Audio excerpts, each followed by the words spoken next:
Fachada do STF, a imagem espelhada descortina-se para as laterais, vista interna do plenário vazio. Em letras brancas, voltamos a apresentar. Estamos de volta com o Direto do Plenário. O plenário do Supremo Tribunal Federal deve analisar hoje ações que questionam a obrigatoriedade de se estender a clientes antigos as promoções feitas para atrair novos contratos. As leis que estabelecem essa obrigação são de São Paulo. As duas ações que chegaram ao Supremo Fachada do Federal STF, da relatoria Estátua do da ministro Justiça Luiz Roberto cega. Barroso. Apesar de envolverem o mesmo tema, elas se referem a leis que afetaram setores distintos, educação e telefonia. Uma obriga as universidades e faculdades a oferecerem aos alunos antigos as mesmas promoções ofertadas Estudantes aos novos na universidade. estudantes. A outra norma estende aos clientes antigos das empresas de telefonia os planos promocionais oferecidos pelas Clientes operadoras em loja de para celular. atrair novos usuários. Tanto a Confederação Nacional dos Estabelecimentos Carolina de Ensino Chaves, quanto a Associação dentro de do plenário. Operadores de Celulares afirmam que as duas normas ferem a autonomia administrativa e financeira das empresas e causam prejuízos econômicos às instituições. A Confenem alega ainda que a lei estadual violou a competência privativa da União para estabelecer normas sobre a educação. As ações pedem que as duas leis sejam declaradas inconstitucionais. Karina, outro processo são os embargos de declaração opostos pela Confederação Nacional dos Estabelecimentos de Ensino. Vamos explicar o que é esse questionamento da Confenem? A Confenem, como eu disse no início do nosso programa hoje, William, ela é autora de uma ação direta de inconstitucionalidade que questionava uma lei de Pernambuco, que tem esse mesmo pano de fundo que essas ações propostas contra a lei de São Paulo e que, inclusive, a Confenem é autora de uma delas. Então, a Confenem acaba sendo autora de duas ações que estão na pauta de julgamentos, mas em uma delas, a ação já foi julgada pelo plenário do Supremo Tribunal Federal e entendeu que a lei pernambucana que estabeleceu o Código Estadual de Defesa do Consumidor e que prevê também a obrigatoriedade de extensão dessas novas promoções a clientes pré-existentes, é constitucional. Entendeu, inclusive, que há uma proporcionalidade na multa que deve ser aplicada em caso de não observação dessa obrigatoriedade e que não haveria qualquer tipo de violação. Muito bem, o Supremo decidiu que a norma é constitucional. Contra essa decisão foram interpostos esse recurso chamado embargo de declaração, que é um tipo de recurso em que se pede esclarecimentos acerca da decisão. São alegadas, podem ser alegados nesse recurso contradições que são previstas na decisão ou omissões que não foram, sobre pedidos que não foram esclarecidos, ou mesmo ambiguidade, dúvidas acerca dessa decisão. Então, o que vem a julgamento hoje em relação à lei de Pernambuco, na ação que foi proposta também pela Confenem, são esclarecimentos acerca dessa decisão que já julgou constitucional a norma, que estabeleceu lá o Estatuto Estadual de Defesa do Consumidor. Então, que não teria havido qualquer tipo de violação à competência privativa da União para legislar sobre a matéria, direito do consumidor, nem inconstitucionalidade material, que a gente chama. Então, esse é o recurso interposto pela Confenem.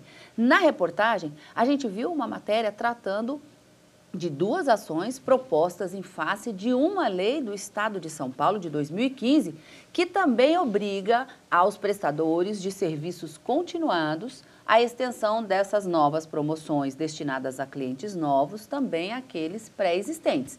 Em uma delas, a Confenem alega também essa obrigatoriedade envolvendo descontos para atrair novos alunos e que teria que conceder esses descontos também aos alunos que já estariam matriculados, e a outra é a ACEL, a Associação das Operadoras de Celular, que também questionam essa lei de São Paulo, dizendo que seria inconstitucional por violação do princípio da livre iniciativa, da livre concorrência, a violação da ordem pública, inclusive, a obrigatoriedade, como diz a lei, de estender esse benefício a clientes pré-existentes também. Então, vejam, é uma mesma lei, mas deve ser observada por essas empresas prestadoras de serviços continuados. As instituições de ensino privado são prestadoras de serviço continuado, as operadoras de telefonia também da mesma forma. Então, nós temos 3 casos, vamos dizer assim, são 3 processos envolvendo o mesmo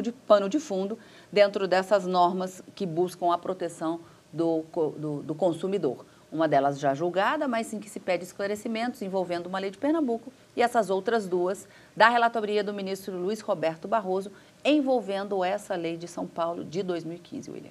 Também temos uma ação direta de inconstitucionalidade apresentada pelo Conselho Federal da Ordem dos Advogados do Brasil. Eu me embolando porque eu estava querendo apresentar para você a sopa de letrinhas. Fale para a gente sobre a ADI da CF-OAB. Sim, William.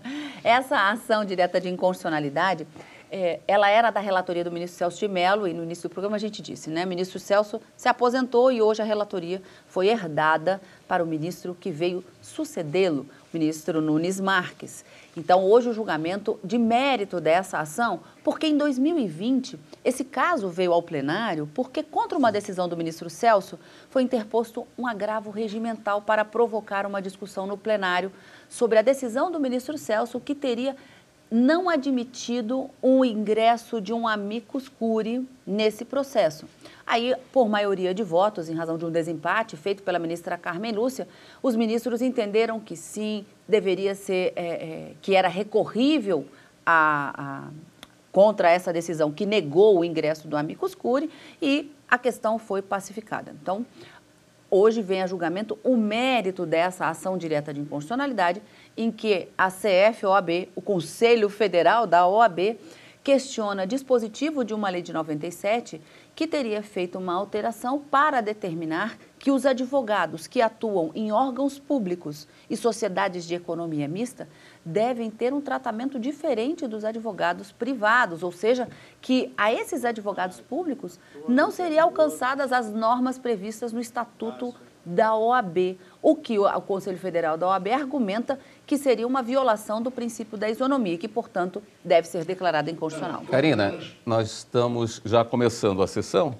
Desculpe me interromper, ministro Luiz Fux. Iniciando, como de praxe, com a leitura da ata da sessão. O ministro Luiz Fux fala por videoconferência. Ata da 13ª sessão ordinária do plenário do Supremo Tribunal Federal, realizada em 11 de maio de 2022. Presidência do senhor ministro Luiz Fux, presentes à sessão os senhores ministros...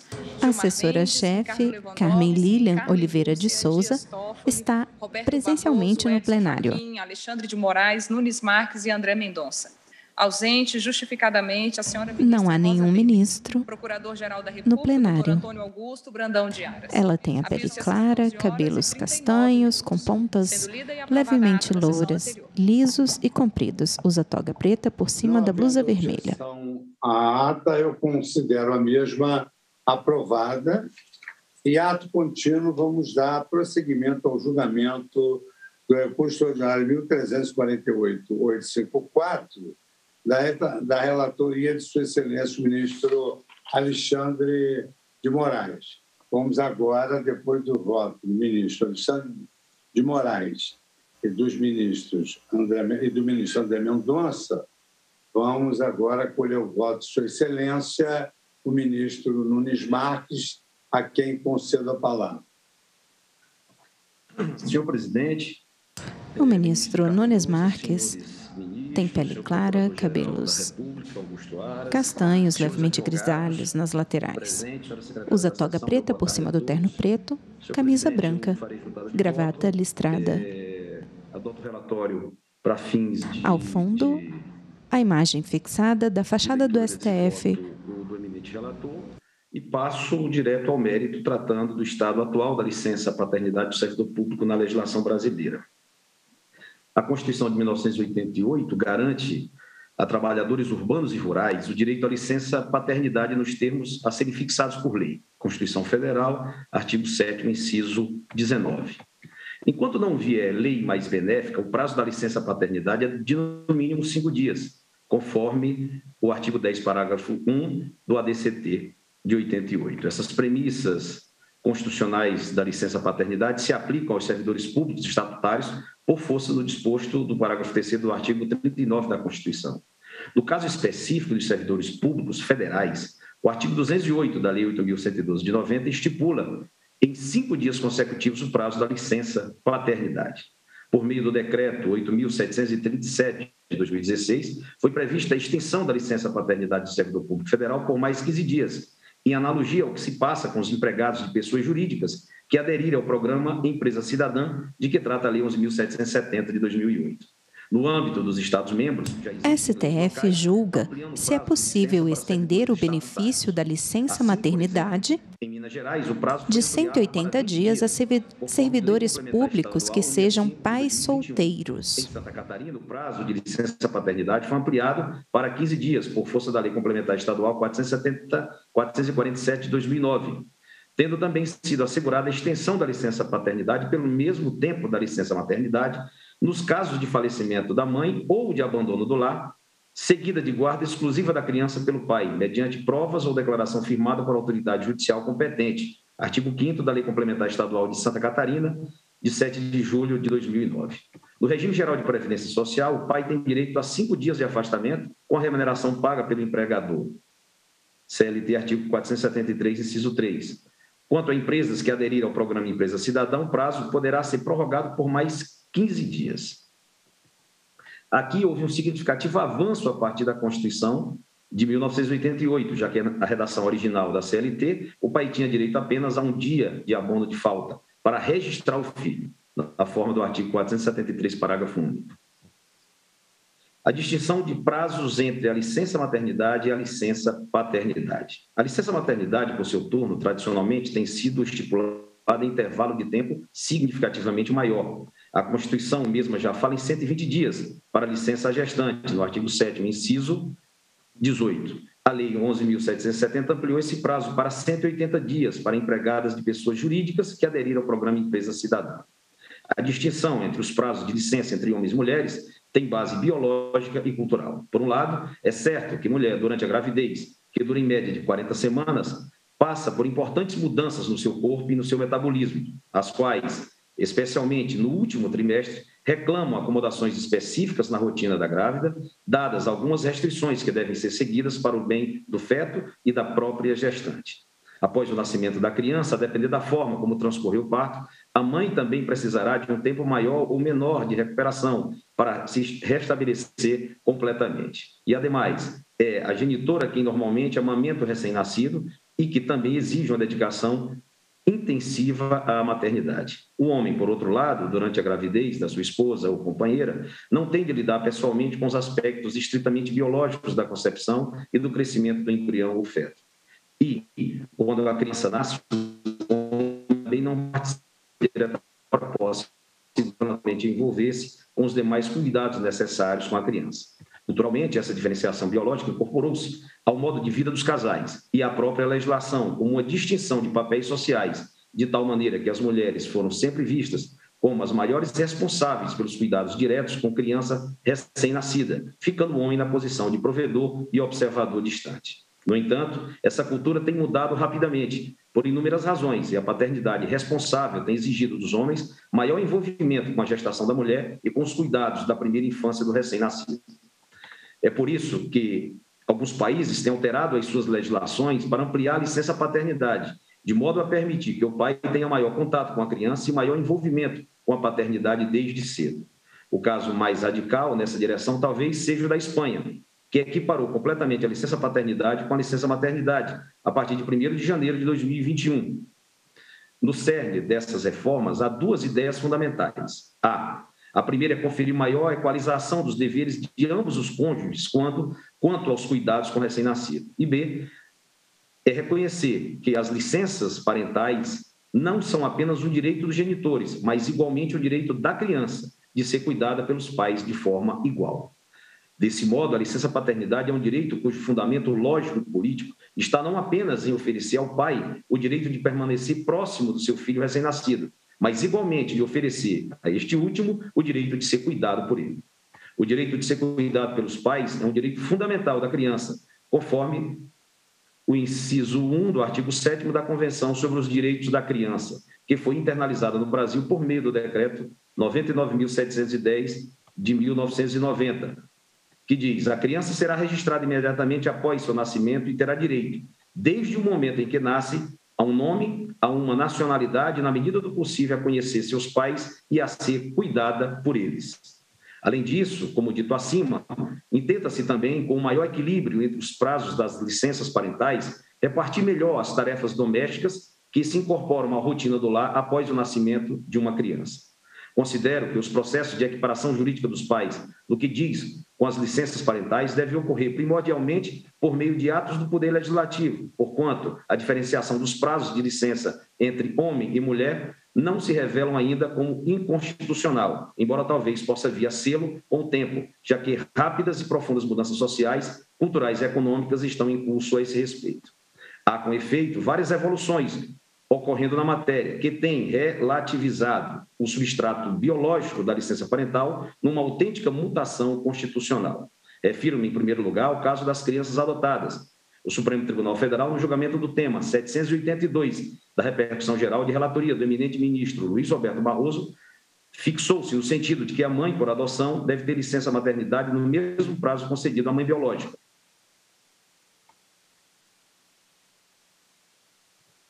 RE 778899, relator ministro Alberto Barroso, julgado pelo Tribunal Pleno em 10 de março de 2016. No âmbito do regime geral da Previdência Social, o próprio legislador assumiu a tarefa de rever a licença parental em caso de adoção, concedendo àquele que adota, homem ou mulher, o direito a 120 dias de afastamento do trabalho, artigo 71A da Lei 8.213 de 91, que diz ao segurado ou segurada da Previdência Social que adotar ou obtiver guarda judicial para fins de adoção de criança é devido salário maternidade por período de 120 dias. E o legislador do regime geral da Previdência Social também tocou num ponto importante, mais próximo do tema que estamos tratando aqui.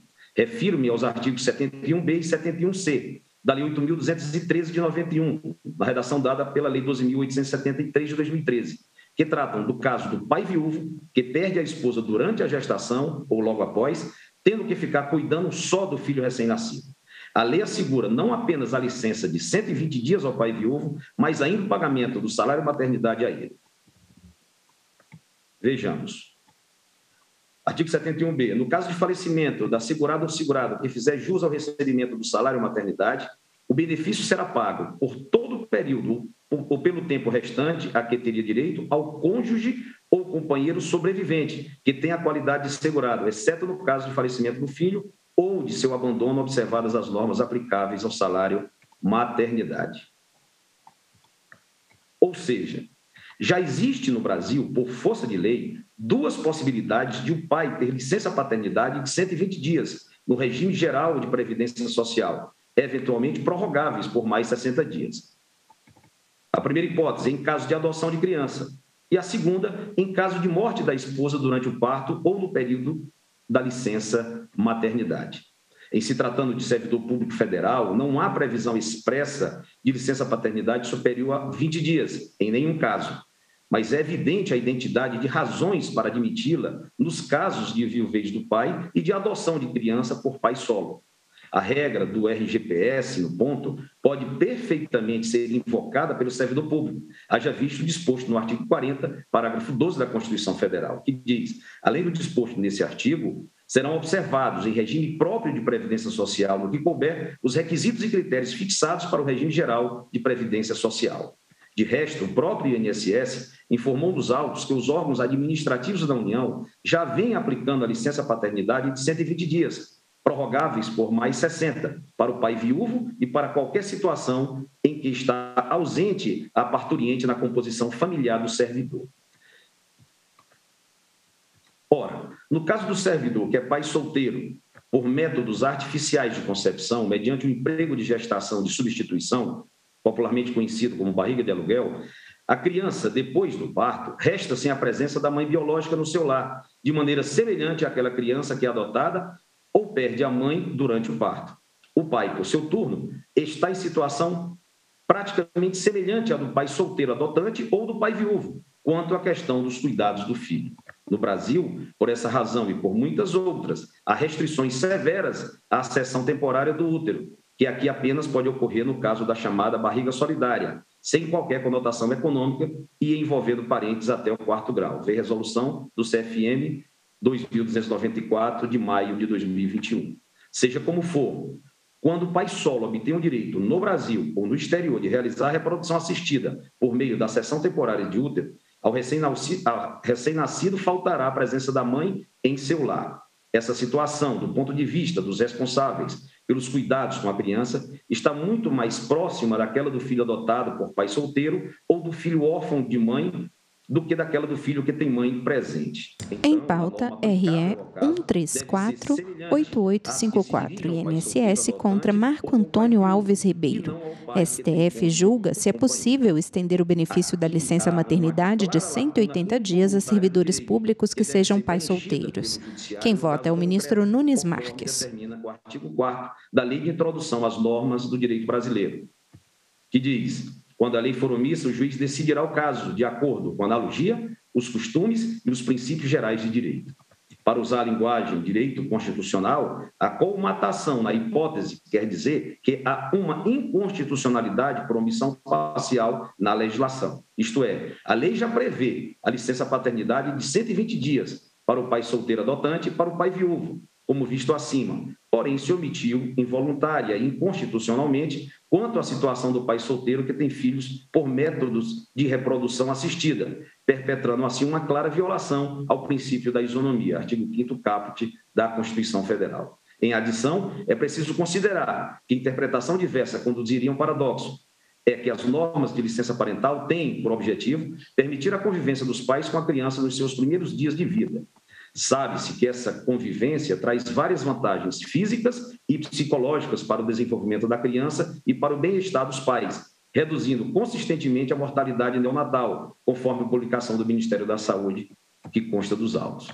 Ora, a criança que já não tem a presença da mãe nos seus primeiros momentos de vida, por qualquer razão que seja, tem maiores e não menores necessidades com a presença do pai, que será a sua única referência de paternidade. Então, como privá-la dessa convivência pelo prazo estendido, sob o argumento de que a lei não prevê tal licença?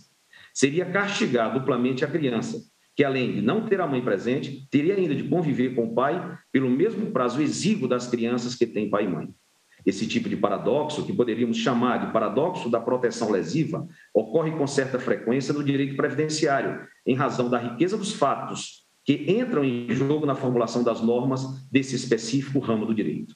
Como as regras previdenciárias intentam resguardar os segurados contra eventos futuros e aleatórios, elas descrevem o risco coberto, quem é o segurado e quais as condições para obter a prestação previdenciária. Não raro, porém, sucede que a vida engendre situações surpreendentes, não antevistas pelo legislador, nas quais a aplicação rigorosa da regra protetiva seria pior para o segurado ou para o dependente. Quando exercia a jurisdição do TRF da Primeira Região, tive um caso paradoxo da proteção lesiva, apelação civil 2005-3800-005481, 5 Minas Gerais. A hipótese era a seguinte: o INSS vinha reconhecendo os direitos previdenciários às índias Machacali, que habitam o nordeste do estado de Minas Gerais, na qualidade de seguradas especiais em razão de suas atividades rurícolas e de caça e pesca. Todavia, considerava que um dos requisitos para a filiação ao regime geral da Previdência Social era ter idade mínima de 16 anos, baseando-se, para tanto, no Decreto 3.048 de 99, na Lei 8.213 de 91 e no artigo 7º, inciso 33 da Constituição Federal. Assim, todas as índias que engravidavam com menos de 16 anos não tinham direito ao salário maternidade. Acontece que a cultura daquele povo admitia que as menores, a partir de 14 anos de idade, tivessem relações sexuais constantemente e pudessem reproduzir. E a Constituição manda que se respeite os costumes e as tradições indígenas, artigo 231. Então, a aplicação da norma protetiva das menores, no caso das indígenas, ou melhor, dessas indígenas, levaria ao desamparo da menor gestante, aprofundando o possível dano que se quis evitar. A melhor alternativa hermenêutica nesse contexto era deferir o benefício para gestantes, mesmo com idade inferior a 16 anos, ainda que isso ferisse a literalidade da regra protetiva, cuja aplicação, paradoxalmente, seria pior para a segurada. Aqui me parece que ocorre um fenômeno semelhante. A aceitarmos que o pai solteiro, que recorre à gestação de substituição, não pode ter a licença estendida, não é a ele que negamos um direito, mas sim à criança, que se verá sem a mãe e sem pai presentes, após 5 dias de nascida. A norma que deveria lhe proteger, que prevê a licença maternidade de 120 dias para a mãe, se interpretada literalmente, acaba por desprotegê-la, justamente porque ela não tem mãe, induzindo aquilo que chamei de paradoxo da proteção lesiva, que decorre de uma norma tutelar ser interpretada literalmente em detrimento da sua finalidade política e social. A questão é praticamente aritmética. Enquanto a criança com pai e mãe tem direito a conviver 180 dias com a mãe e 20 dias com o pai, a criança sem mãe presente no lar, por morte, por abandono do lar, ou por ter sido gerada por métodos de reprodução assistida, terá direito a apenas 20 dias de convivência com o pai. Se a falta da mãe presente no lar já é um menoscabo para a criança, não se pode extrair desse fato negativo a consequência de que essa criança terá menos tempo de convivência com os pais. A interpretação literal aqui conduz a uma resposta hermenêutica irrazoável, com a devida vênia dos que pensam de modo diverso. Logo, a melhor solução, segundo penso, é o reconhecimento do direito ao pai de criança concebida por meio de reprodução assistida, sem a presença da parturiente no lar familiar, do direito à licença paternidade pelo tempo correspondente ao da licença maternidade, pois isso atende ao melhor interesse da criança e conjuga as normas de modo a outorgar a todos os recém-nascidos o igual direito de serem cuidados pelos pais. E na ocorrência de violação ao artigo 195, parágrafo 5º da Constituição Federal. O reconhecimento do direito à licença paternidade majorada, nos casos de reprodução assistida em que a parturiente não reside no lar da criança, não implica em violação ao parágrafo 5º do artigo 195. Nenhum benefício ou serviço da Seguridade Social poderá ser criado, majorado ou estendido sem a correspondente fonte de custeio total. O Tribunal, em atenção ao equilíbrio atuarial dos sistemas previdenciários, tem sido bastante parcimonioso na questão do reconhecimento dos direitos previdenciários pela via judicial.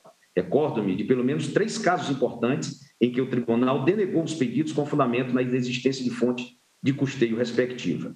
O primeiro, no caso da desaposentação, RE 381-367, tema 503, repercussão geral, redator para o acordo do ministro Dias Toffoli. O segundo, pedido de retroação da forma mais benéfica de cálculo da pensão por morte, criada pela Lei 9.032 de 92, que é o pedido de retroação da norma de cálculo da renda mensal, RE 567-360, ministro Celso de Mello. E o pedido de auxílio acompanhante para segurados que dependem do auxílio de terceiros para as atividades diárias, mas não são aposentados por invalidez e sim por outros tipos de aposentadoria, tema 1095, também ministro Dias Toffoli. Em todos esses precedentes, prevaleceu a premissa de que a concessão dos pedidos teria impacto econômico importante sobre a Previdência e, consequentemente, dependeria de uma decisão política do Congresso Nacional, estipulando algum tipo de custeio para equilibrar o novo benefício.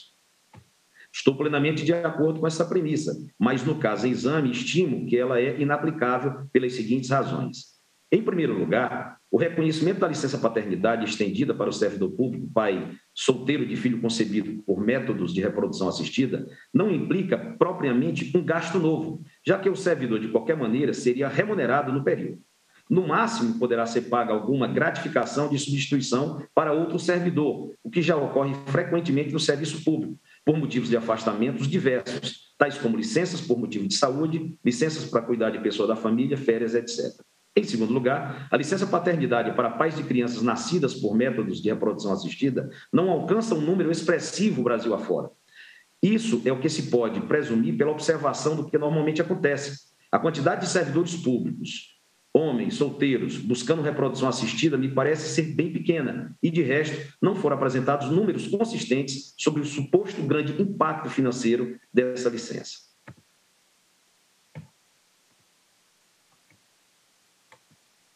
Por todas essas razões, senhor presidente, considero que não incide o artigo 195, parágrafo 5º da Constituição Federal na hipótese em análise. Então, diante do exposto, mas sem antes parabenizar o eminente relator pelo seu voto... Em pauta, STF julga se é possível estender o benefício da licença maternidade de 180 dias a servidores públicos que sejam pais solteiros.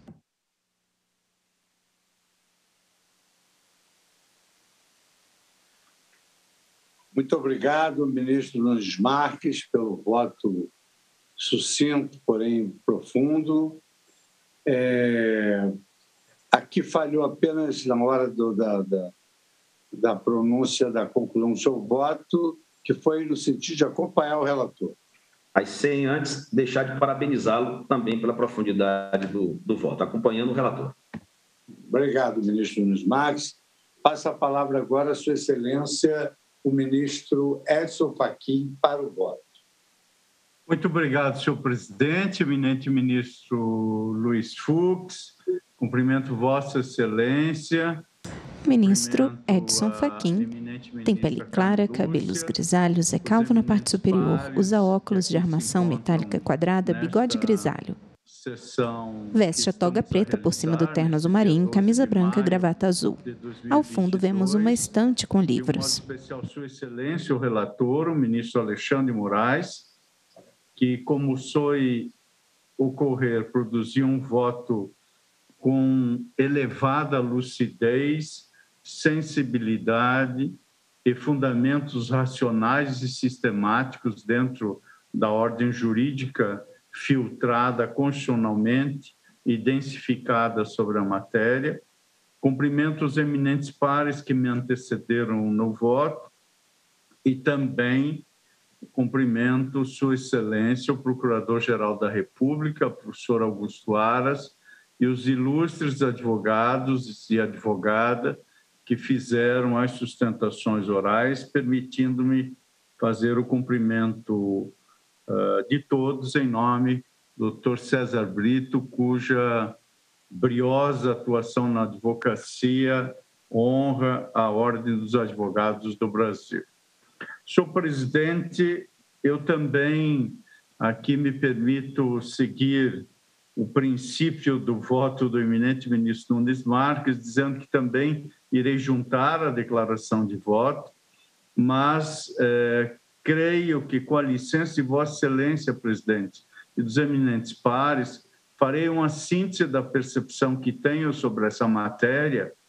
Eis que nós estamos examinando um tema inequivocamente de índole constitucional que dialoga com a vida concreta, com as pessoas de carne e osso, com os sujeitos de afeto e de necessidade e que produz, não apenas na ordem jurídica, mas no modo de produção da vida material, reflexos importantíssimos.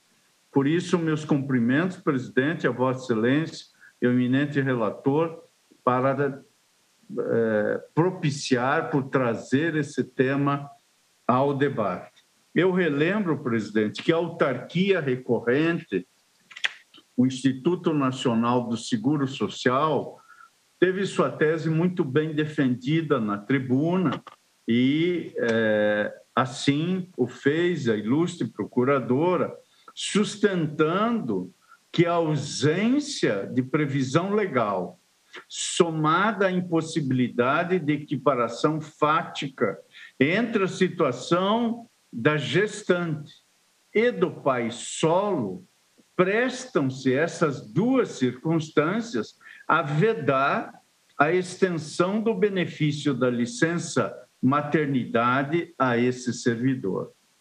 Eu cumprimento a sustentação oral. Às vezes, as sustentações, como é o caso, estão num elevado patamar de qualidade técnica, mas os fatos vão a contrapelo do que foi sustentado na tribuna. Não me parece que esta tese tenha respaldo constitucional, infraconstitucional, nem mesmo ético e verdadeiramente humano dentro de uma sociedade que, nos termos da Constituição, deve ser justa, livre e solidária. Esta tese é uma tese que padece de um vício grave, que é o vício da falta da solidariedade, que é um valor constitucional. E a Constituição não tem palavras em vão. Ademais, está na Constituição, no artigo 227, a primazia do melhor interesse da criança. A questão aqui não se coloca na centralidade do pai, mas sim na centralidade da vida que brota deste gesto de amor, de abnegação, da vida que é verdadeiramente refletida no sentido genuíno da relação paterno-filial e materno-filial, que é adotar com a verdade do coração, que muitas vezes está acima da verdade do sangue e que transforma a família numa comunhão de vida, numa história escrita a muitas mãos. E é por isso, presidente, que nesta medida, creio que a questão central aqui é olhar do ponto de vista teleológico a razão que anima o benefício em questão, que busca possibilitar a construção de um ambiente familiar apto ao desenvolvimento sadio da criança. E isto é lei. Portanto, está na legalidade constitucional, no artigo que acabo de citar, e está na Lei 13.257 de 2016, Estatuto da Primeira Infância. Vejam, Vossas Excelências, que casos como esse evidenciam que o Tribunal Constitucional do país, o Supremo Tribunal Federal, a Suprema Corte Constitucional, precisa vir a um caso concreto desta natureza para que a Constituição se densifique, para que a lei infraconstitucional se aplique. Do ponto de vista humano e ético, chega a ser assombroso que esta circunstância não tenha sido solvida antes na ambiência que é própria da decidibilidade administrativa. Por isso, é possível, sem dúvida alguma, solver esta questão sem até mesmo recorrer a uma lógica do pensamento tópico sistemático que captura a evolução do conceito de família.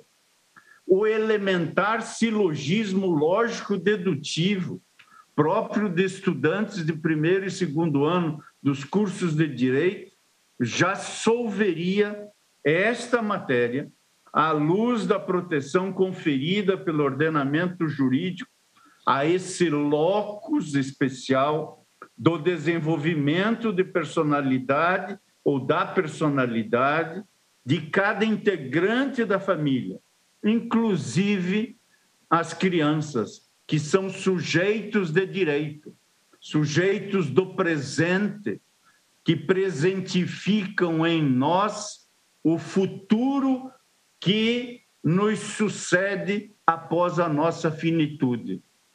Protegê-las é, a rigor, proteger a continuidade simbólica das nossas próprias vidas.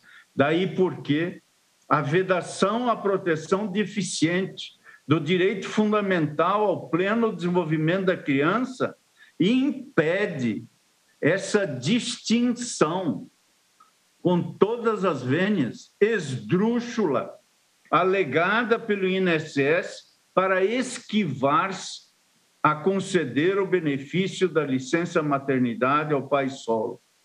Autarquia essa que tem um histórico de serviços prestados a uma compreensão aberta e plural da vida em família, que se antecipou em numerosos casos ao próprio Poder Judiciário, mas que nessa hipótese, creio, se afastou do que define o princípio do melhor interesse da criança, o qual, segundo o eminente professor Paulo Luiz Neto Lobo, em sua obra, em seu texto, Direito de Família e Princípios Constitucionais, que está no Tratado de Direito das Famílias, organizado pelo professor Rodrigo da Cunha Pereira, disse: o princípio do melhor interesse da criança significa, segundo a Convenção Internacional dos direitos da criança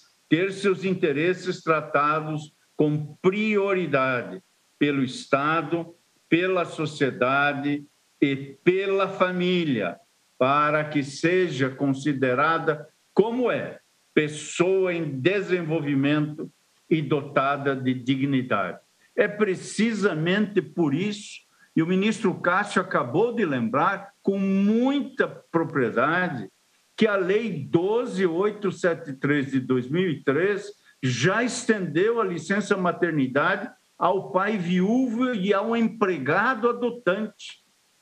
Ou seja, se não bastasse uma extração constitucional expressa de regra posta no direito constitucional positivado, a lei infraconstitucional que determina, quando menos, uma aplicação analógica da ratio, da razão de ser, desta lei que acabo de citar, ao melhor interesse da criança.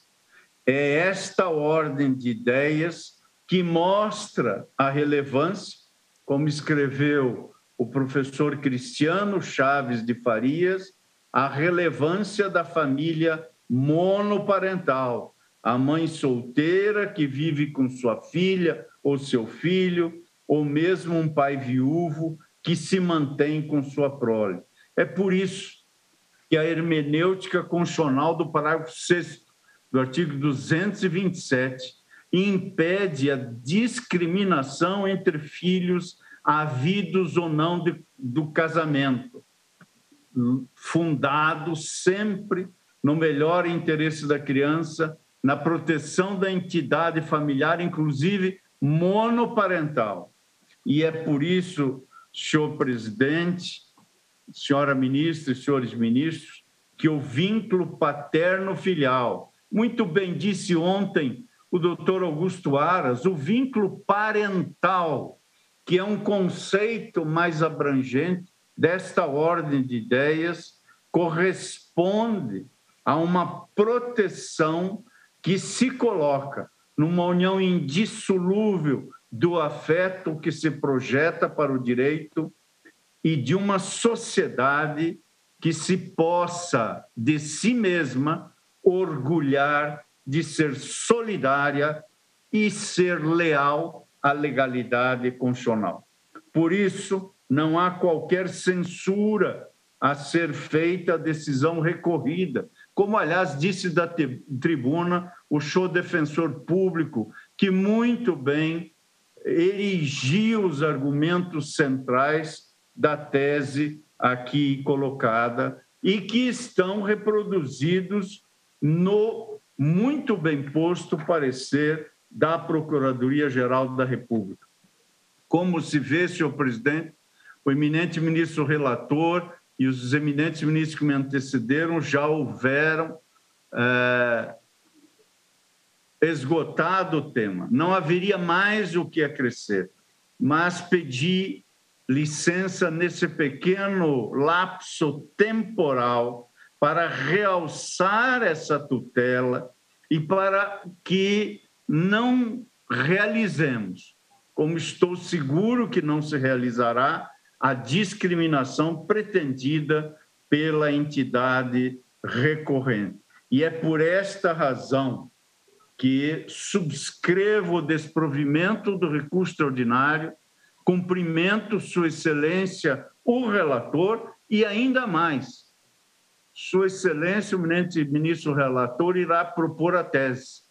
E eu quero, desde logo, adiantar que me sinto muito confortável com a tese que veio no parecer da Procuradoria-Geral da República e que, se Sua Excelência acolher, acolhido por mim, também já estará.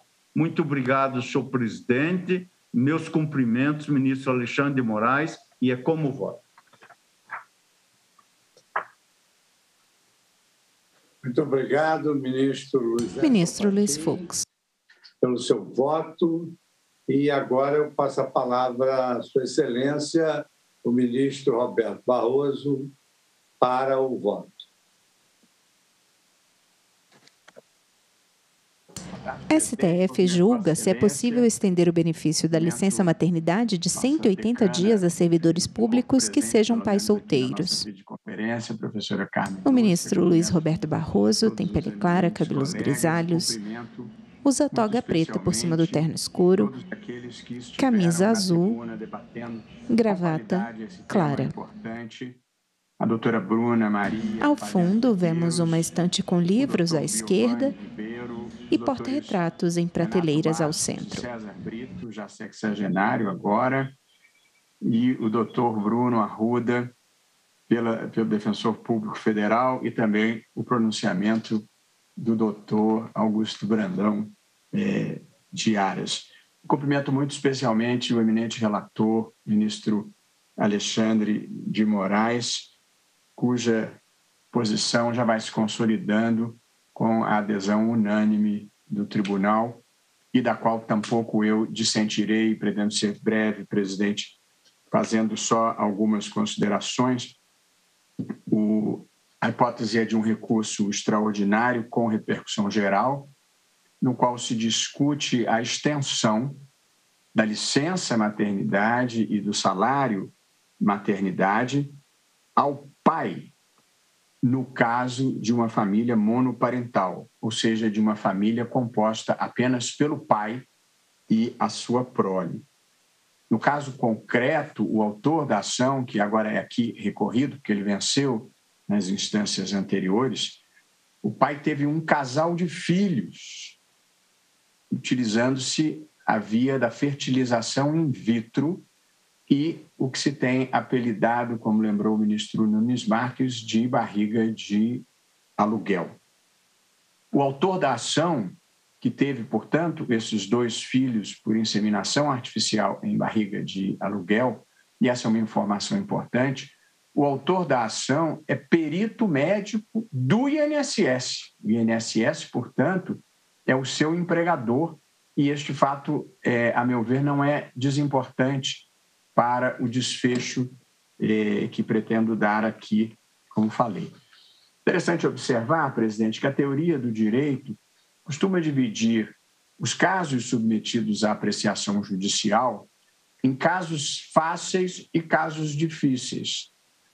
Casos fáceis, no sentido técnico, são aqueles para os quais existe uma solução pré-pronta no ordenamento jurídico, geralmente uma lei expressa, e a solução é produzida pelo simples enquadramento dos fatos relevantes à norma pré-existente.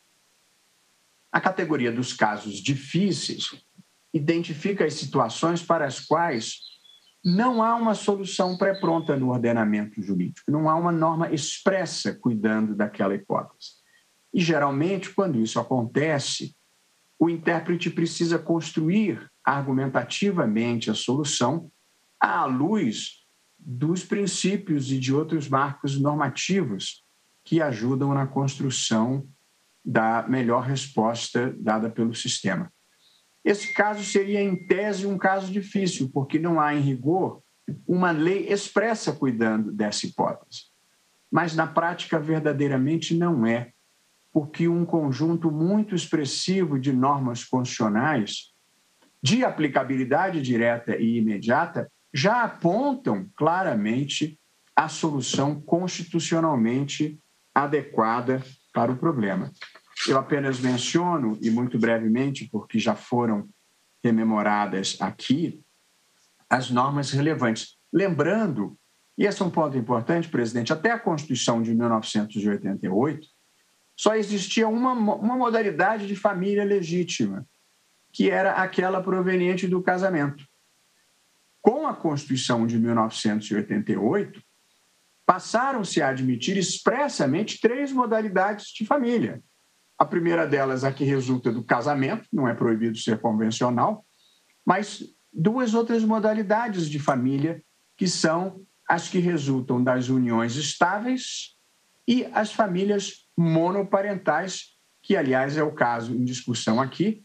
Em pauta, STF julga se é possível estender o benefício da licença maternidade de 180 dias a servidores públicos que sejam pais solteiros. Quem vota é o ministro Luiz Roberto Barroso. Portanto, a família monoparental, a exata situação do autor desta ação é reconhecida constitucionalmente como entidade familiar, o pai e a sua prole. É que é mais comum a existência de mães com a sua prole e menos comum a existência apenas do pai com a sua prole, mas existe, e essa aqui é uma hipótese nessa linha. E como eu disse, a Constituição expressamente reconhece essa entidade familiar. Está no artigo 226, parágrafo 4º. Entende-se também como entidade familiar a comunidade formada por qualquer dos pais e seus descendentes, como é o caso aqui. Além disso, presidente, a Constituição veda taxativamente a desequiparação entre os filhos. A Constituição brasileira acabou com uma diferenciação inadmissível, mas que tradicionalmente se fazia no direito civil, entre filhos, os nascidos no casamento, os nascidos fora do casamento, os que eram legítimos, os que eram ilegítimos, e a Constituição, no artigo 226, parágrafo 6º, dispôs o seguinte: os filhos, havidos ou não da relação do casamento, ou por adoção, terão os mesmos direitos e qualificações proibidas quaisquer designações discriminatórias relativas à filiação. Possivelmente em 1988, a prática da fertilização in vitro não era tão difundida ou consolidada a ponto de se fazer esse registro expresso, mas evidentemente não se podem distinguir os filhos havidos no casamento, fora do casamento, por adoção ou por fertilização in vitro. Portanto, esta criança e esta família, evidentemente, não têm menos direitos do que as outras.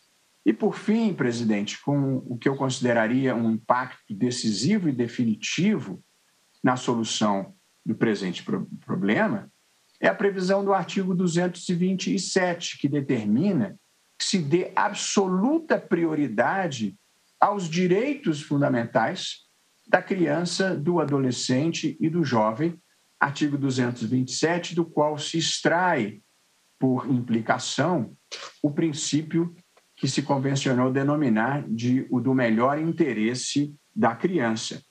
E aqui é um ponto muito importante. A licença maternidade, e no caso aqui estendida à situação de paternidade, não é dada propriamente ou primariamente no interesse da mãe, pelo parto ou por qualquer outra consequência advinda da gestação, mas sim no interesse da criança, para permitir o convívio intenso e direto do pai ou da mãe, ou de ambos, ou de cada um isoladamente, nos primeiros meses de formação da criança, que são considerados, por todos os estudos recentes, o período mais importante na vida de uma criança.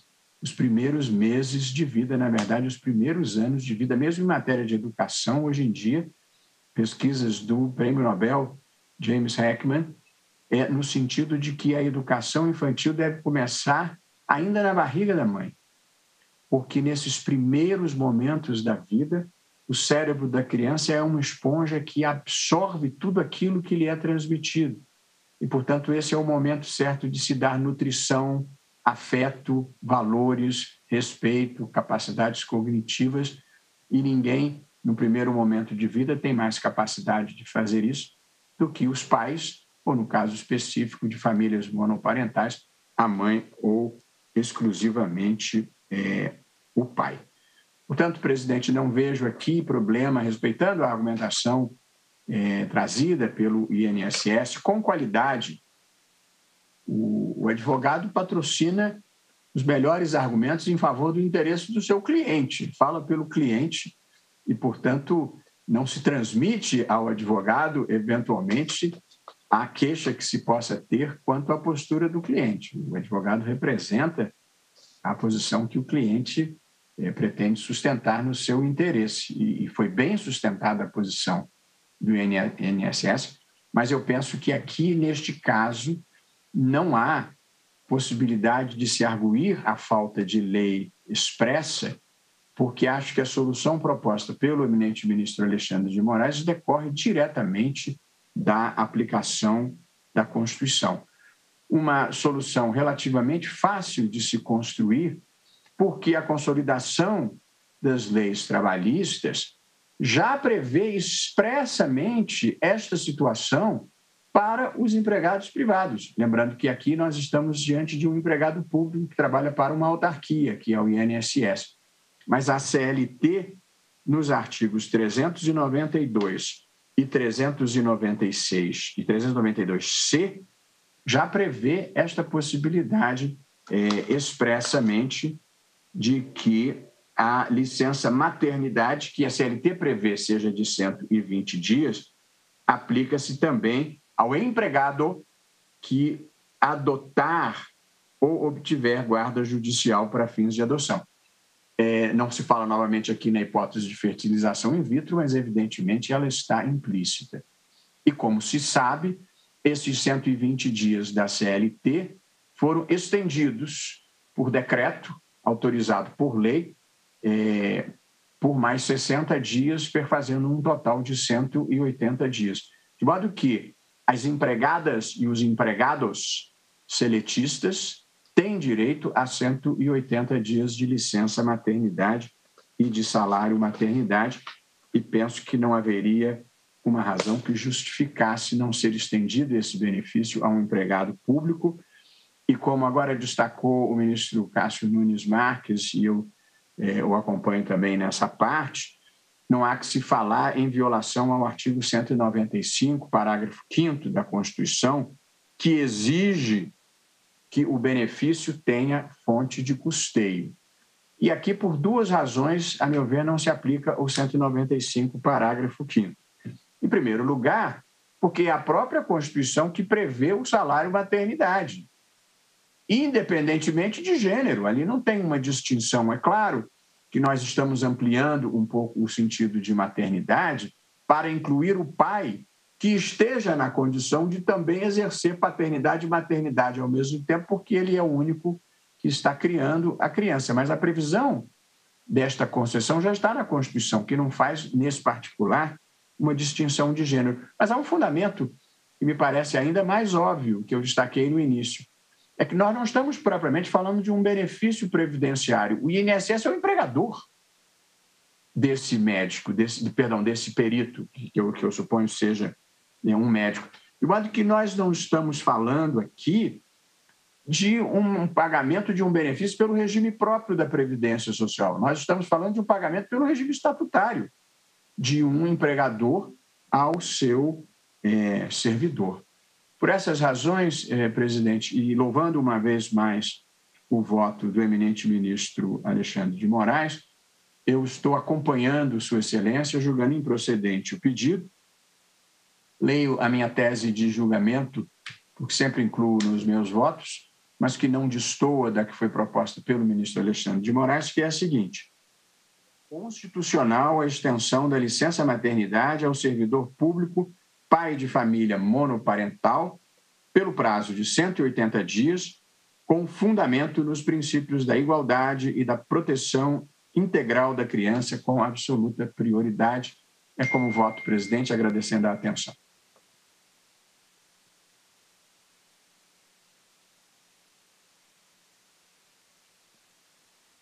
Muito obrigado, ministro Luiz Roberto Barroso. Na ausência eventual da ministra Rosa Weber, eu passo a palavra à Sua Excelência, o ministro Dias Toffoli, para o voto. Boa tarde, senhor presidente, na pessoa de Vossa Excelência. O ministro Dias Toffoli tem pele clara, cabelos grisalhos, assim como o bigode e a barba. Usa toga preta por cima do terno escuro, camisa branca, gravata escura. Ao fundo, vemos a fachada do STF e a estátua da Justiça Cega. É como voto, senhor presidente. Muito obrigado, ministro Dias Toffoli, pelo voto sucinto que acaba de proferir. Agora, eu passo a palavra à nossa STF julga se é possível estender o benefício da licença maternidade de 180 dias a servidores públicos que sejam pais solteiros. Paternidade, nesse caso específico, porque é uma especialista em biodireito. O ministro Fux sorri. Senhor presidente, Assim como a ministra Carmen Lúcia. Ela tem pele clara, cabelos grisalhos, lisos, curtos na altura do pescoço, usa toga preta por cima da camisa branca. Senhores advogados, ao fundo, uma parede branca. Cumprimento todos na pessoa da doutora Bruna, que assumiu a tribuna e defendeu a tese do seu cliente com tanto, o INSS com tanto profissionalismo. Como já foi posto, senhor presidente, este é um caso extremamente sensível, não porque seria tão difícil a solução, considerando as conquistas do direito brasileiro que está plasmado na Constituição, mas especialmente porque soluciona uma pendência que poderia advir numa sociedade como a nossa, em que a cada tempo tropeçamos com dificuldades para o exercício e a efetividade, especialmente a efetividade social dos direitos conquistados. Já foi dito aqui, o ministro Edson Fachin hoje enfatizou que o que está sendo posto não é um olhar novo do ponto de vista do direito, menos ainda do tribunal, mas um olhar necessariamente coerente com o que está na Constituição, que já não cuida de uma família como modelo único, mas de famílias. E nós vemos que as faculdades de direito mesmo hoje fazem questão de enfatizar nas disciplinas próprias direito de famílias. E é isso que se tem, e a interpretação do direito haverá de ser feita rigorosamente de acordo com esta previsão constitucional. Até aqui foi dito com muita frequência, desde o voto do eminente relator, que estamos a fundamentar os votos no princípio da igualdade. Eu diria que a igualdade, mas não estática, daqueles que são iguais nas condições, mas no sentido dinâmico, a igualação como a conquista permanente de chegar aos mesmos espaços jurídicos de direitos fundamentais, pela interpretação e, então, pela aplicação das normas constitucionais. E, por outro lado, também hoje foi dito, como ontem, desde o voto do ministro relator, enfatizado o direito do filho, o direito da criança, especialmente neste caso, porque este pai quer que seja reconhecido o direito de estar presente na vida dos seus filhos, especialmente nessa fase. Eu não tenho dúvida em aquecer com este fundamento, mas eu queria também aqui trazer no voto que acho que estamos a falar do direito a este pai, que é o recorrido, de ser pai. É um dever dele, como ainda mais neste caso, digo ainda mais porque foi uma escolha, um desejo, uma aspiração que ele desenvolveu para chegar a ser pai, e de ser um bom pai, que é o que se quer, um pai responsável, um pai que dê não presente, mas presença. Acho que esta é a grande mudança, porque aqui estamos falando do direito de ser igual na maternidade às mães que assumem as responsabilidades pelas condições, hoje enfatizado no voto do ministro Nunes Marques, pelas mudanças físicas, mas as mudanças psicológicas de quem assume o filho, de quem passa a constituir uma família, neste caso de gêmeos, muito mais. Claro que estamos a falar com toda certeza dessas crianças, mas acho que é preciso enfatizar que este recorrido tem o direito constitucional de fazer a opção por ser pai e de ser o bom pai que ele quer ser. E nós queremos é que os homens se igualem às mulheres, assumindo esta presença e essa vontade de ser ótimos pais, como nós tivemos, e que não é secundário na vida de quem quer que seja. A presença da mãe é imprescindível, a do pai também é, e este recorrido, este homem, quer ser um bom pai, demonstrou isso, e tem o direito. E aí eu fundamento também o direito dele no princípio da dignidade humana. É, sim, componente da dignidade humana, cumprir a sua vocação com todos os direitos que lhe sejam reconhecidos pelo sistema. E, neste caso, é o direito à dignidade dele que deixaria de ser respeitada porque cumpriu a sua vocação, buscou esta condição e quer cumprir. Eu nem diria que é novo no que se refere às obrigações da paternidade. Nós que tanto falamos, no caso de juízas, das mães de estradas que têm de assumir os seus deveres e continuar desempenhando suas tarefas, mas este homem também tem a paternidade, o direito de ser pai e continuar a desempenhar suas funções com a vinculação que tem com o serviço público. Eu diria que não é tão novo este caso, é nova na extensão e é nova na expressão constitucional que estamos dando, mas na segunda turma, sob a relatoria do ministro Gilmar Mendes, dando sequência ao que já tinha sido reconhecido no outro mandado de segurança coletivo, este relatado pelo eminente ministro Ricardo Lewandowski, no habeas corpus 165.704, este Supremo Tribunal, também um habeas corpus coletivo, este Supremo Tribunal Federal, pela segunda turma, reconheceu e estendeu o direito de todos os responsáveis diretos por menores que estivessem presos a ter a prisão domiciliar ou a ter medidas cautelares, além da que pudessem substituir a prisão, para que essas crianças não ficassem sem a guarda, a proteção e a presença necessária da autoridade paterna.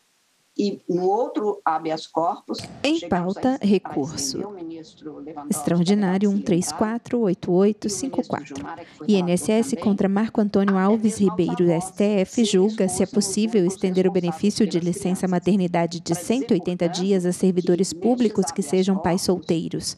Quem vota é a ministra Carmen Lúcia.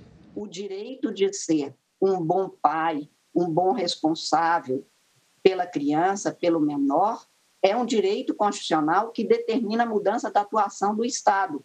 Naquele caso da prisão, o que a segunda turma fez, acompanhando o voto do ministro Gilmar Mendes, neste habeas corpus 165.704, foi Sua Excelência o relator, o que a segunda turma reconheceu foi que haveria de substituir a prisão por outras medidas que permitissem a presença e este desempenho das condições próprias de um pai. E, como eu disse, no outro habeas, não anotei aqui o número, também aos avós, que fossem os únicos responsáveis, o direito de estarem presentes e não deixar desguarnecidas essas crianças. Portanto, o Supremo já se encaminhou nesse sentido, no caso das mães, relatado pelo ministro Ricardo Lewandowski, mandado habeas corpus coletivo, e neste 165.704, também habeas corpus coletivo da relatoria do ministro Gilmar Mendes, já foi reconhecido, nesse segundo caso, especificamente, independente de se fosse pai ou até se fosse um avô, o direito a esta presença.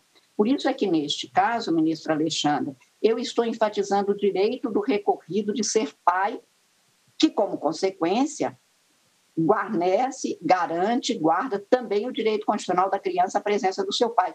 Mas o pai também tem o direito de estar e ser um bom pai, de estar presente com o seu filho. E é isso que eu gostaria também de enfatizar, porque acho que isso compõe o conteúdo da dignidade humana que a Constituição estabelece desde o artigo 1º e que, como lembrou hoje o ministro Fachin, se completa, se conjuga com o princípio constitucional da solidariedade que está posto expressamente em algumas passagens, artigo 3º, inciso 1, mas também no setor na matéria previdenciária, também da seguridade, também na questão, em outras questões que nós já cuidamos aqui. Isso para dizer que haveria, neste caso, não uma extensão, mas o reconhecimento do direito que é igual. Por isso é que eu falei em igualação. E o outro dado é que nós estaríamos, se o julgamento terminasse de maneira diferente da que se encaminha para terminar, nós estaríamos, nós do Poder Judiciário, caso específico este Supremo, criando uma desigualdade, porque para todos os empregados no espaço privado e para todos os empregados seletistas no próprio serviço público, eles teriam direito com base na norma da CLT. E não teriam se fossem submetidos ao regime estatutário, o que aí sim seria criar uma desigualdade, uma vez que nós temos a aplicação também aos empregados, aos servidores públicos, daqueles direitos, e aí nós teríamos criado uma outra desigualdade, porque se perguntaria para o filho, que, como o ministro Barroso acaba de dizer, sofre as consequências da ausência de um pai ou da pessoa responsável, pai ou mãe, naquela primeira fase da vida, nós teríamos que perguntar a ele se o seu pai ou sua mãe era um servidor público ou não, porque a condição de servidor desigualaria o tratamento dado a essa criança. Isso seria criar uma desigualdade inconstitucional. Por tudo, senhor presidente, não tenho nenhuma dúvida que o encaminhamento do ministro Alexandre de Moraes, desde o seu voto como relator, é o que se acomoda perfeitamente ao que está previsto na Constituição, quer em termos do direito de todo ser humano, de cumprindo a sua vocação, querer ser mãe, querer ser pai, e exercer as funções inerentes a isso e estar presente nesta fase da licença maternidade ou paternidade pelo mesmo período, com a mesma presença com a mesma dedicação. Como disse, não queremos adultos que se tornem pais ou mães de nome no registro, que dão presente, mas que não dão presença.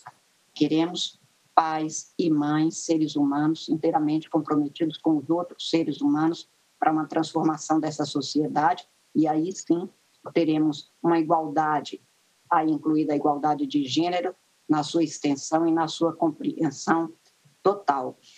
Neste sentido, portanto, não tenho nenhuma dúvida no sentido de negar provimento ao recurso do INSS e assegurar, manter a segurança que foi dada a este recorrido de ser pai, ser um bom pai, ter os direitos correspondentes a isso, inclusive no que se refere à licença e ao consecutário, que é basicamente o salário durante o período.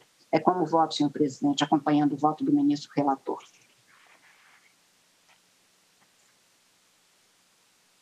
Muito obrigado, ministra Carmen Lúcia, pelo seu brilhante voto, ora proferido. E agora passo a palavra à sua excelência, o ministro Ricardo Lewandowski, para o seu voto. Boa tarde, presidente. Cumprimento Vossa Excelência e, na sua pessoa, cumprimento todos os demais Ministro Ricardo Lewandowski tem pele clara, cabelos brancos, usa toga preta por cima do terno escuro, camisa clara, gravata azul com listras diagonais. Ao fundo, vemos uma estante de madeira escura com alguns livros e porta-retratos. A meu ver, está em estreita harmonia com os ditames constitucionais de proteção à família, amplamente considerada, e da primazia do vínculo afetivo sobre os aspectos biológicos da maternidade, como foi muito bem enfatizado por todos aqueles que me antecederam. Então, em face desses brevíssimos argumentos, senhor presidente, acompanho integralmente o relator para votar pelo desprovimento do recurso extraordinário do INSS, fixando também a tese da constitucionalidade do benefício de licença maternidade pelo prazo de 180 dias ao pai que gere e administra uma família monoparental, tendo em conta os princípios da isonomia e da proteção integral da criança com absoluta prioridade. É como voto, senhor presidente. STF julga se é possível estender o benefício de licença maternidade de 180 dias a servidores públicos que sejam pais solteiros. Sua Excelência, o ministro Gilmar Mendes, o nosso decano, para o voto. Boa tarde, presidente. O ministro Gilmar Mendes tem pele clara, cabelos grisalhos e calvo na parte superior. Usa óculos de armação escura quadrada. Veste a toga preta por cima do terno preto, camisa branca, gravata azul. Ao fundo, vemos venezianas cinzas, um móvel de madeira com alguns porta-retratos e quadro. Acompanhando caminhando no que concerne ao desprovimento do recurso, assentando a constitucionalidade da concessão de licença parental remunerada para o servidor público federal de família monoparental que opte pela técnica de reprodução médica assistida pelo prazo de 180 dias, tendo em conta os princípios da isonomia e da proteção integral e sem discriminação à criança. Eu apenas, mas aí na discussão que diz respeito à tese que é de Sua Excelência, que diz, à luz do artigo 227 da Constituição, que confere proteção integral da criança com absoluta prioridade à licença maternidade, previsto no artigo 7º, inciso 18 da Constituição e regulamentada pelo artigo 207 da Lei 8.112, estende-se ao pai genitor monoparental em respeito ao princípio da isonomia de direitos entre o homem e a mulher, citando o artigo 5º, inciso 1º. Eu estaria sugerindo ao eminente relator, no que diz respeito à tese, retirar a expressão final em respeito ao princípio da isonomia de direitos entre o homem e a mulher, para que não haja conflito eventual com a súmula vinculante 37 e os posicionamentos jurisprudenciais daí decorrentes. Só isso.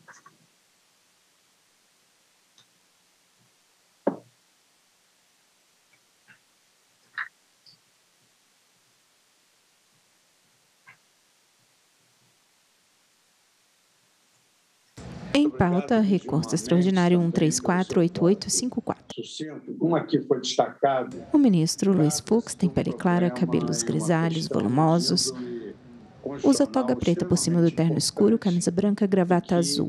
Ao fundo, na parede clara, 2 quadros que são fotografias em preto e branco. que eu entendo devam ser enfrentados, e eu farei, com relação a cada um deles, apenas uma síntese.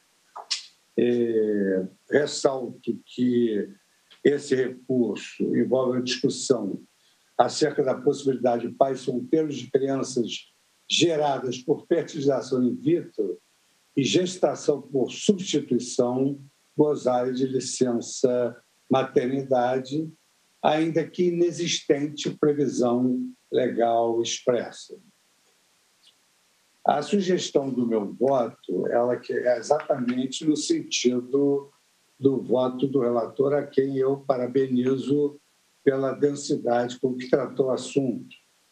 Então, também estou seguindo a linha da negativa de provimento do recurso extraordinário, confirmando o acórdão que reconheceu o direito ao hora recorrido a aplicar analogicamente a Lei 12.873 de 213, que regulamenta a concessão de licença à mãe e ao pai adotante. Entendo que há aqui alguns aspectos jurídicos dogmáticos, como a ministra Carmen Lúcia mencionou, dignidade humana. Entendo que há um novel direito que surge no novel cenário constitucional, que é o direito à busca da felicidade. Entendo que há uma necessidade de um breve apontamento sobre a igualdade entre gêneros e entre filhos, o menor interesse do menor e a paternidade responsável. E, sob o ângulo consequencialista, acho que é importante também nós firmarmos dados sobre o veloz avanço médico-tecnológico da reprodução assistida desde a Constituição Federal de 1988. E temos na nossa querida UERJ, professor Barroso, a professora Heloísa Lina, que é uma expert nesse tema. E, por outro lado, essa causa ela também versa sobre incentivos oblíquos da licença maternidade para a perpetuação da desigualdade de gênero no mercado de trabalho, recomendações da Unicef, da OCDE, do Fundo Monetário Internacional, exemplo do sistema de licenças parentais que tem a sua origem na Suécia. Então, eu digo que o direito à licença maternidade é um benefício que assiste à família, inclusive e, sobretudo, à criança. Durante o decorrer desse tempo, a Constituição Federal de 88 então poderia prever essa diagnose, mas houve uma superação dessa exegese individualista que busca justificar o referido benefício tão somente em aspectos biológicos da mulher, como necessidade de recuperação após o parto, aquele período que sempre se denominou de convalescença da mulher após o parto. Mas não podemos deixar de anotar que houve avanços legislativos e a Lei 12.873 de 2013, que alterou a Lei 8.213, passou a prever a extensão da licença maternidade à mãe ou ao pai adotante.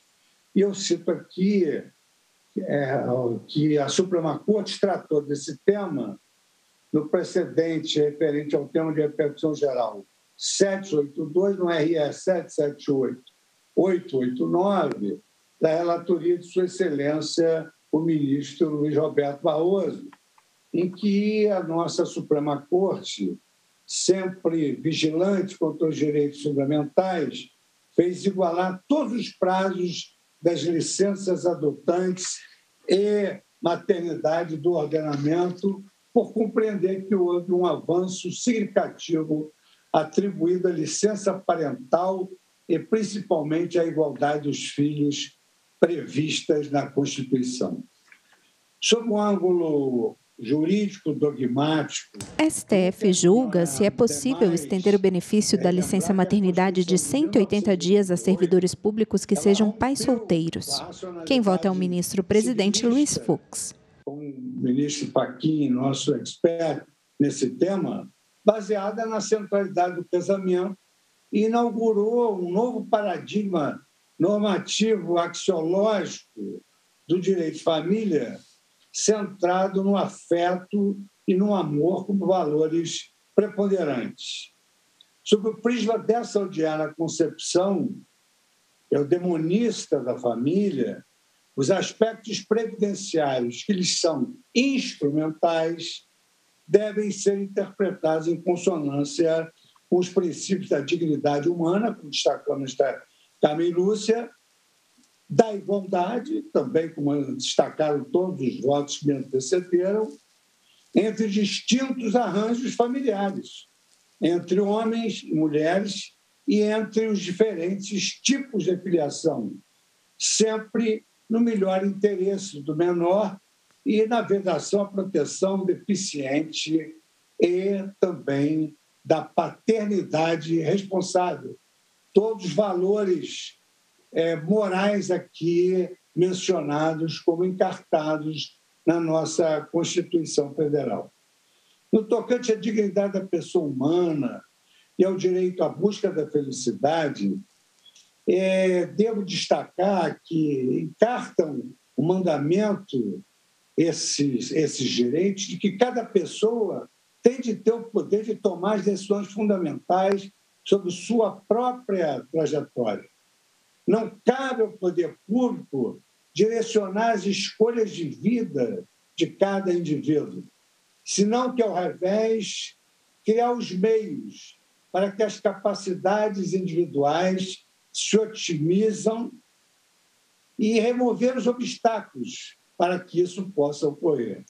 Ao projetar essa novel racionalidade no direito de família, esta Corte já assentou que não podem restar ao desabrigo de proteção os arranjos familiares que, por omissão, sejam alheios à regulação estatal. Cito o tema 622 do recurso ordinário 898-060, onde consagramos a multiparentalidade e que tive a honra de capitanear como relator esse tema.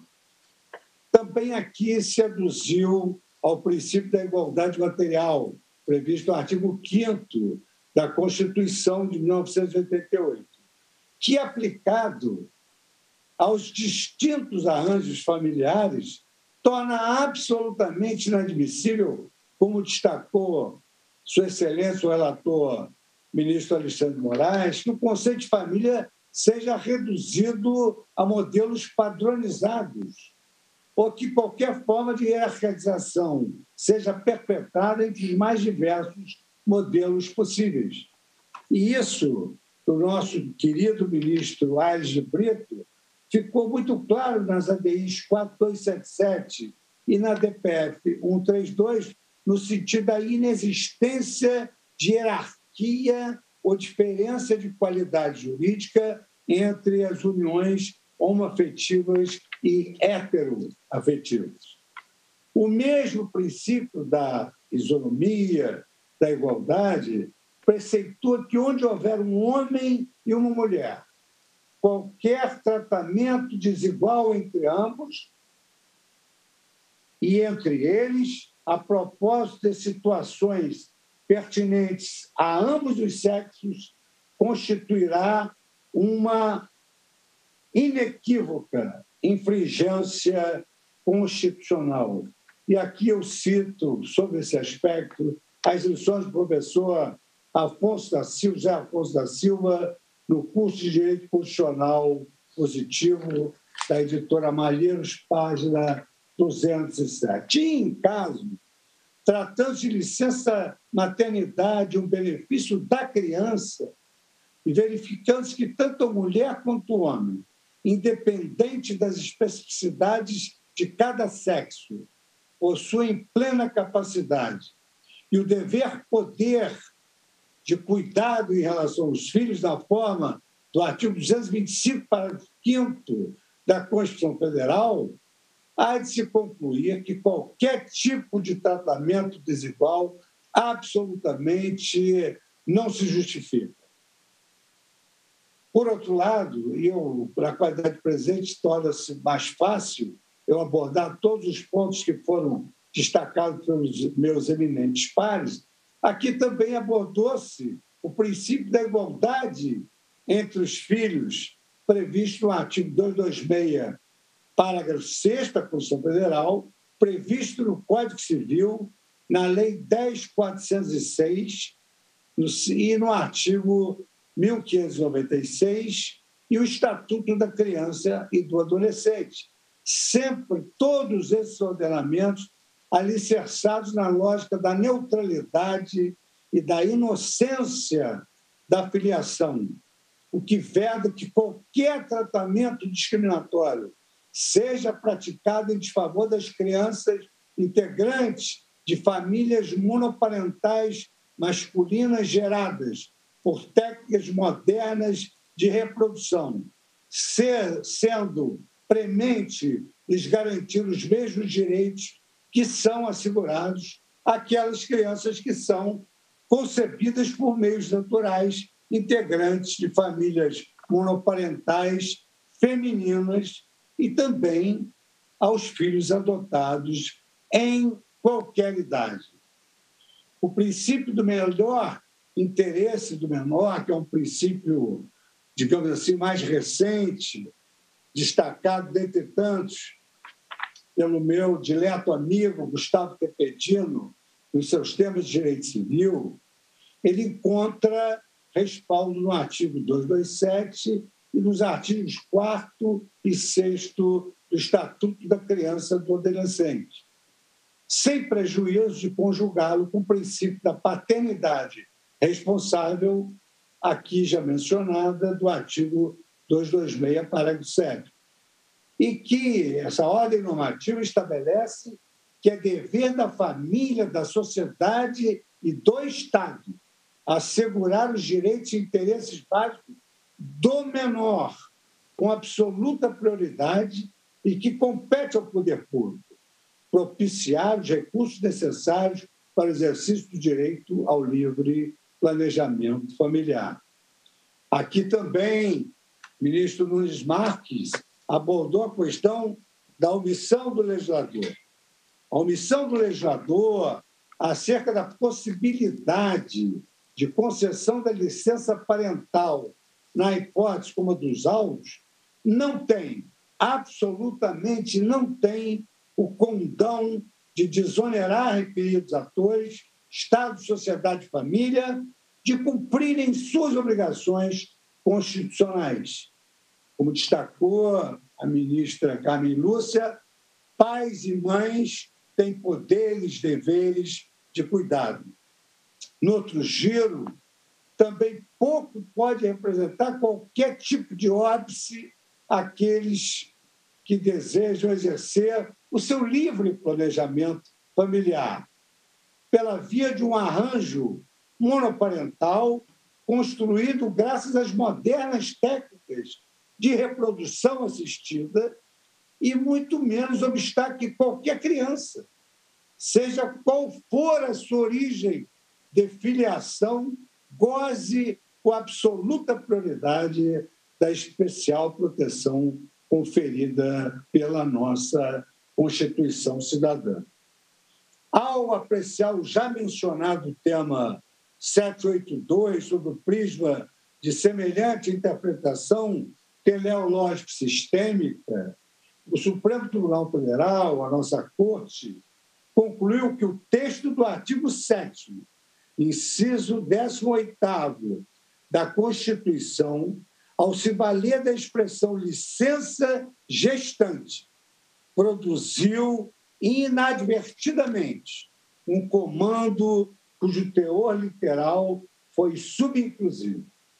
Se naquela ocasião o tribunal teve a oportunidade de assentar que também a licença adotante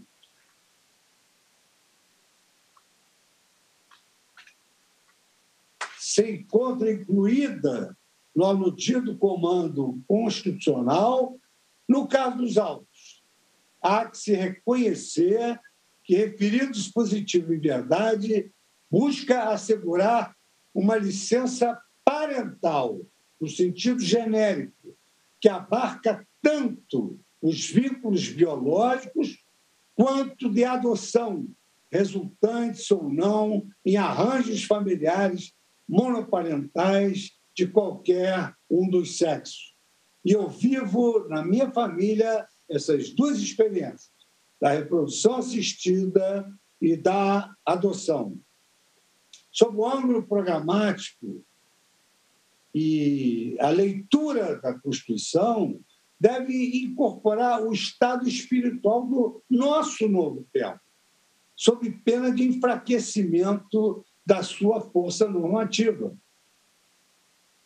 É assente em toda a doutrina constitucional que a força normativa da Constituição mais se expressa quanto mais se aproxima da realidade.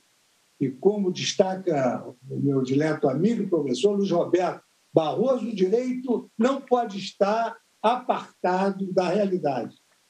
E, nesse sentido, da incorporação do estado espiritual do seu tempo, eu enfoco as lições também de notáveis constitucionalistas como Conrad Hess, que alude a esse aspecto da força espiritual na força normativa da Constituição, traduzida pelo ministro Gilmar Mendes, e, da mesma forma, odiernamente, o intérprete deve considerar as consequências práticas da aplicação dos valores abstratos das suas decisões, consoante dispõe a nova lei de introdução às normas do direito brasileiro.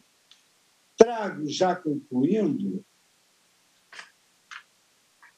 da rede latino-americana de reprodução assistida, a Rede Lara, e do Sistema Nacional de Produção de Embriões, CIS-Embrio Anvisa, a evolução exponencial e a procura cada vez mais crescente pelas técnicas de reprodução assistida desde a década de 1990. De um lado, não se poderia exigir, evidente que não se poderia exigir que o Constituinte de 1988 prognosticasse essa nova realidade, que acabou por impulsionar formas de organização familiar antes inusuais ou mesmo inimagináveis. Tampouco é razoável esperar do legislador infraconstitucional a capacidade de prontamente corresponder ao veloz avanço da ciência, máxime quando as questões a serem regulamentadas tangenciam dilemas éticos e morais ou envolvem a superação de arquétipos culturalmente enraizados na nossa sociedade. De um lado, não se pode penalizar aquele que, por fruir do progresso científico-tecnológico, não conseguiu que a liberalidade das leis o acompanhasse a tempo, como bem consignado, inclusive, no acordo recorrido. De sorte que a ausência de previsão legislativa, e isso é cedido na nossa Corte, não pode obstar o pleno gozo dos direitos e dos princípios que têm a mesma eficácia previsto na nossa Constituição Federal.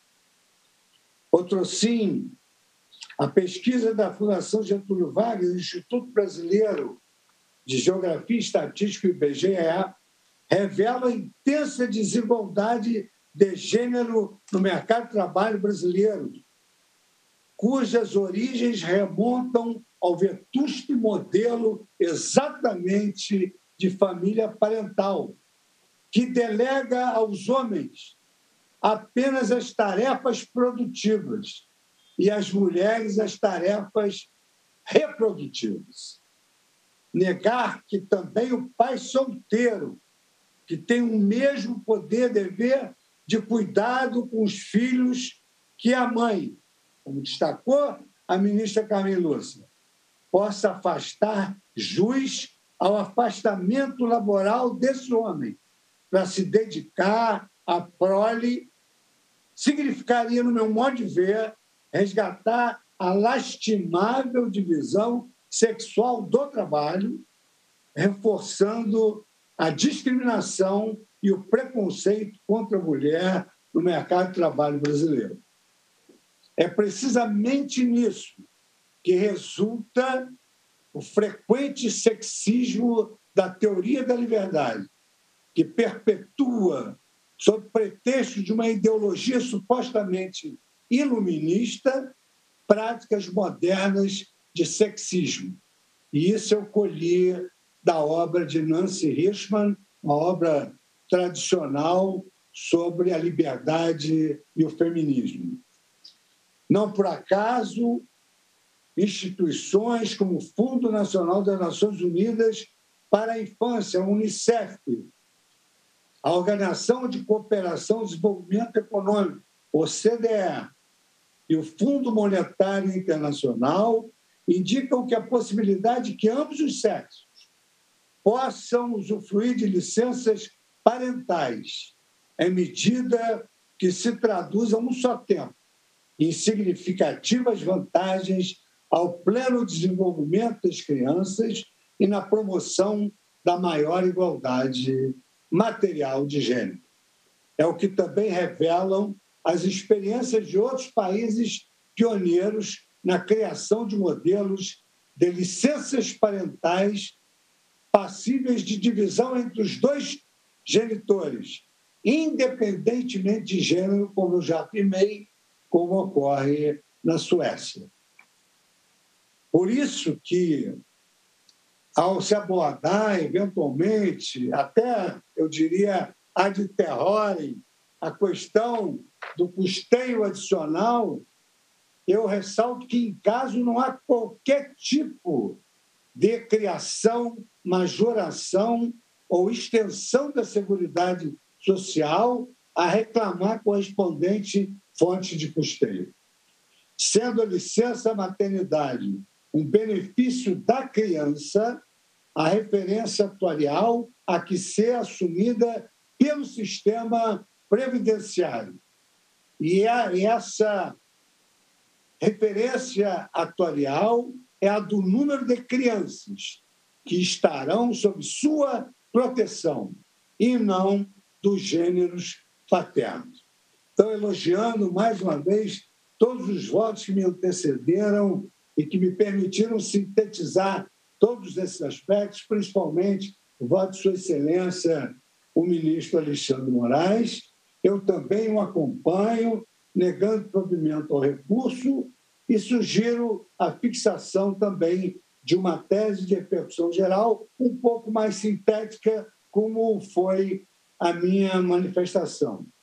Digo eu, ao pai em família monoparental deve ser oportunizada a licença maternidade de 120 dias, assegurada pelo artigo 7º, inciso 18 da Constituição Federal de 1988, assim como os 60 dias de prorrogação previstos pela legislação de regência, tal como em favor da mãe gestante ou dos pais adotantes. Mas eu, efetivamente, não luto pela tese, eu luto pela essência magnífica do nosso julgado e que reitera aquilo que eu sempre costumo dizer. Em matéria de democracia, em matéria de tutela de direitos humanos, a nossa Corte Constitucional tem sido absolutamente unânime. Queixam-se que, por vezes, o Supremo decide por 6-5, esquecendo que a Suprema Corte Americana decide por 5-4, porque lá são 9, e aqui são 11. Daí 6-5 aqui e 5-4. Mas quando se trata de direitos humanos, direitos fundamentais, defesa das instituições e da democracia, o placar do Supremo Tribunal Federal é uníssono na guarda da Constituição, com o pronunciamento de conclusões unânimes. Então, acompanho integralmente o voto de Sua Excelência, o ministro Alexandre de Moraes.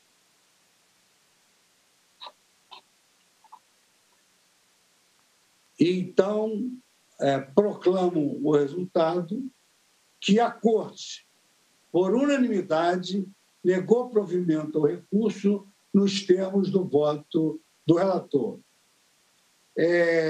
Pergunto às eminentes ministras e ministros se tem alguma observação em relação à tese para darmos como concluído o julgamento.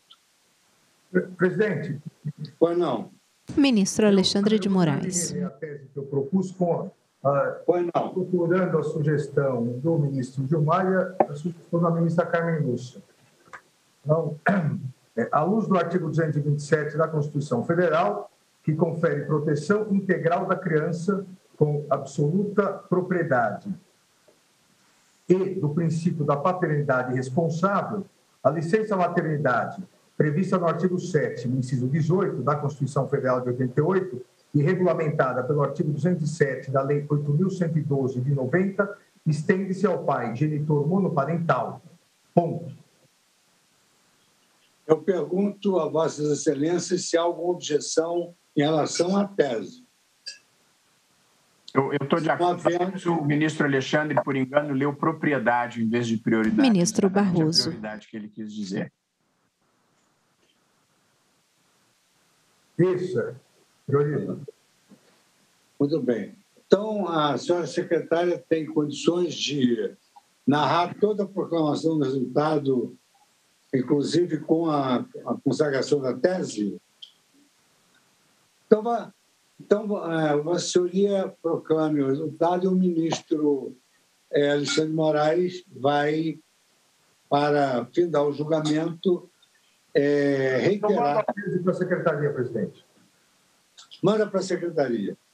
Então, está concluído o julgamento, a Corte, por unanimidade, Supremo Tribunal Federal, por unanimidade, negou o provimento ao recurso nos termos do voto do relator e da tese que Sua Excelência acaba de fixar. Senhoras ministras e senhores ministros, Nós hoje temos o evento da abertura do 20º Congresso Nacional de Magistrados. Há 2.000 magistrados aqui aguardando o início dos trabalhos. Eu não vou dar intervalo e vou declarar encerrada a sessão para não iniciarmos um processo e termos que terminar no meio, agradecendo a colaboração de todos, dos técnicos que viabilizaram essa transmissão à distância e desejar a todos uma boa sexta-feira, um bom final de semana, aos senhores advogados também, senhora advogada também, e que retornemos, então, na próxima semana com os nossos julgamentos devidamente pautados. Uma boa tarde a todos, muito obrigado. Boa tarde.